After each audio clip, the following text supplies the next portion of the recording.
Assalamualaikum warahmatullahi wabarakatuh. Teman-teman, ketemu lagi di channelnya Abu Fatan. Gimana kabarnya teman-teman semua? Mudah-mudahan semuanya dalam keadaan sehat walafiat. Pada kesempatan kali ini saya mau berbagi tips tentang dunia breeding atau ternak lovebird. Nah, sesuai dengan judulnya, saya akan berbagi tips bagaimana sih caranya ternak lovebird, terutama di lahan yang sempit atau tempat yang sempit. Buat teman-teman yang ingin beternak burung lovebird tapi terkendala tempat atau tempat yang nggak ada, nah ini cocok sekali nih teman-teman. Bagaimana caranya kita memanfaatkan lahan yang sempit untuk beternak burung lovebird? Tentunya ternaknya nggak asal ternak ya, biar produksinya lancar dan juga bisa memperoleh keuntungan yang cukup lumayan.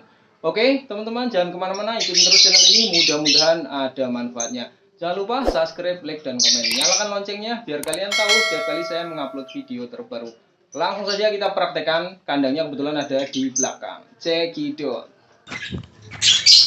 Teman-teman, buat peternak pemula atau yang ingin belajar ternak namun terkendala lahan karena tempatnya sempit, nah ternak lovebird sistem soliter ini sangat cocok buat diterapkan.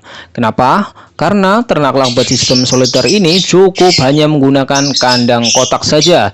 Misalnya nih kayak di tempat saya menggunakan kandang kotak ukuran 60 x 40 yang banyak dijual di pasaran atau toko-toko unggas.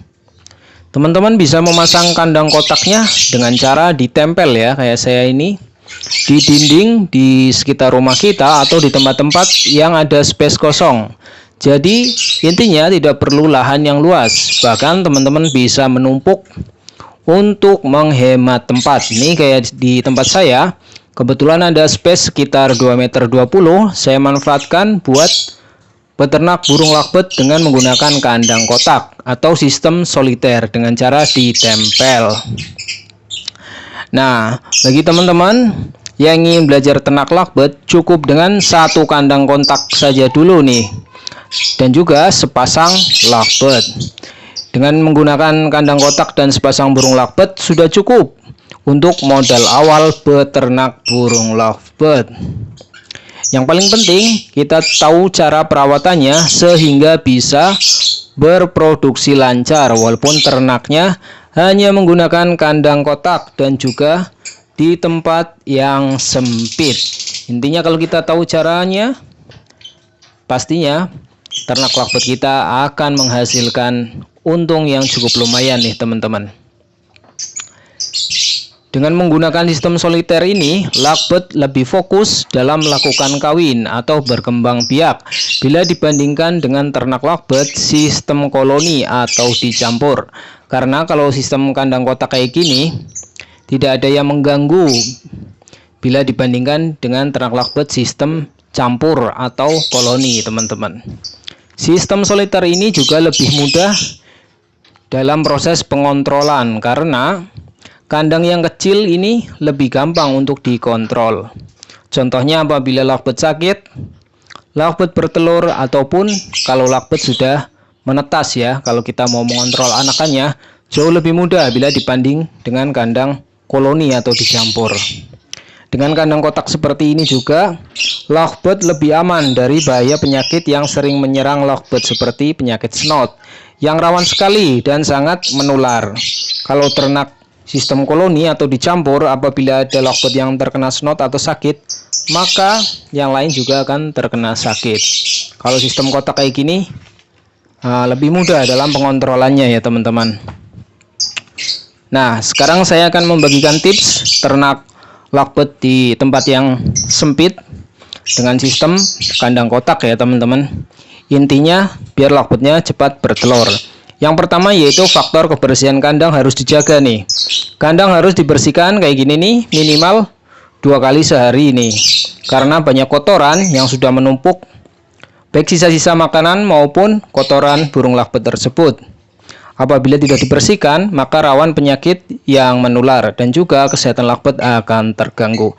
Kalau di tempat saya nih, sehari sekali saya bersihkan, maksimal 2 hari ya. Karena kalau 2 hari udah kotor banget, kita bersihkan cukup menggunakan KP ini ya, kayak gini yang banyak dijual di pasaran. Nah, kita buang kotorannya. Kalau sudah bersih, kita pasang lagi. Yang kedua yaitu penggantian air minum. Air minum harus diganti sehari sekali nih, wajib ya. Karena air minum selain buat minum, di lakbet juga digunakan untuk mandi. Dan juga sering kotor akibat tercampur dengan kotoran burung lakbet. Apabila air yang tercampur dengan kotoran keminum, nah ini kurang bagus buat kesehatan si lakbet itu. Jadi kita ganti sehari sekali ya. Yang nomor 3 yaitu pilihan pakan harus tepat nih. Pilihan pakan khususnya lakbet-lakbet yang diternak harus benar-benar pas ya, dimana masing-masing peternak punya settingan pakan tersendiri nih teman-teman. Intinya pakan-pakan di sini harus banyak mengandung vitamin dan juga mineral untuk kebutuhan si lakbet, karena kebutuhan lakbet yang sedang diproduksi atau diternak seperti ini tentunya berbeda dengan lakbet yang enggak diternak, karena lakbet seperti ini siklusnya sangat padat sekali, dimana ketika contohnya di tempat saya, ketika lakbet sudah bertelur menetas, nanti kita ambil, nah dia nanti akan bertelur lagi, begitu seterusnya ya. Jadi siklusnya sangat cepat sekali, makanya dia membutuhkan kebutuhan vitamin dan juga mineral yang cukup. Settingan pakan kalau di tempat saya seperti ini nih teman-teman. Millet polos, millet putih, campur kenari seed ya. Lalu dicampur dengan biji kuaci. Kebetulan ini biji kuacinya habis. Nanti dimix dicampur jadi satu. Nah, ini saya tambahan pakai gabah. Karena buat mengakalin harga millet yang cukup tinggi, saya campur dengan gabah. Gabah ini fungsinya sama dengan millet karena kandungannya hampir sama ya. Proteinnya juga hampir sama. Dan juga harganya lebih murah. Nah, ini dicampur jadi satu, nanti kita kasihkan ke lakbet-lakbet yang sedang diternak. Yang nomor 4 atau yang terakhir yang tidak kalah pentingnya yaitu pemberian extra food. Pemberian extra food atau EF istilahnya untuk lakbet-lakbet yang diternak itu sangat penting. Tujuannya apa? Agar birahinya naik nih. Kalau birahinya naik nih, saya lakbet akan cepat kawin dan juga cepat bertelur. Pemberian extra food juga harus benar ya. Kalau di saya untuk pemberiannya yaitu seminggu 2 kali, maksimal 3 kali. Saya menggunakan extra food yang alami yaitu berupa sayuran, berupa kangkung ya. Kangkung ini diberikan seminggu 2 kali, maksimalnya ya 3 kali. Kenapa enggak tiap hari? Karena kalau tiap hari kangkung kan mengandung kadar air yang tinggi, takutnya si lakbet juga akan mencret. Pemberian kangkung ini dipotong kecil-kecil ya teman-teman, biar gampang dikonsumsi dan juga tidak dibawa masuk ke dalam gelodok. Kalau dibawa masuk ke dalam gelodok, biasanya gelodoknya akan lembab dan juga banyak ulat ya.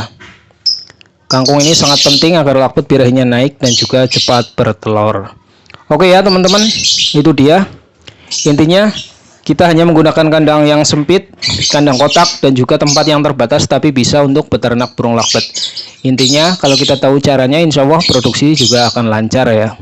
Mudah-mudahan ada manfaatnya. Demikian info dari saya tentang ternak lakbet di lahan yang sempit. Mudah-mudahan ada manfaatnya ya. Kurang lebihnya mohon maaf. Lain kali nanti disambung lagi di video selanjutnya. Assalamualaikum warahmatullahi wabarakatuh.